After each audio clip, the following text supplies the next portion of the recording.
में दे दो उसको कि भाई पूरा महीना हमारे साथ चलता है, पूरा साल हमारे साथ चलता है, तो लिहाजा आओ भाई हम आपकी खुशी में शामिल होते हैं, आपकी जरूरत आज की हम पूरी करते हैं।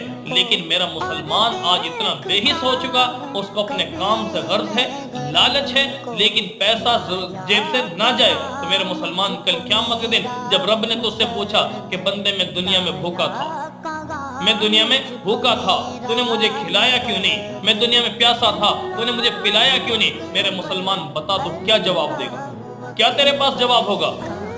अल्लाह से बंदा कहेगा कि अल्लाह आपको भूख प्यास से क्या गर्ज? अल्लाह फरमाएंगे मेरा गुलाम बंदा तेरे मातहत था, तेरे पड़ोस में था, तुझे हालात का पता था, तुझे मैंने दौलत दी थी, तूने खिलाया क्यों नहीं, तूने पिलाया क्यों नहीं? आज मेरे दोस्त, मेरा मुसलमान अमीर अमीर तर होता जा रहा है, गरीब गरीब तर होता जा रहा है। मेरा मुसलमान इन हुकूक की पासदारी कीजिए।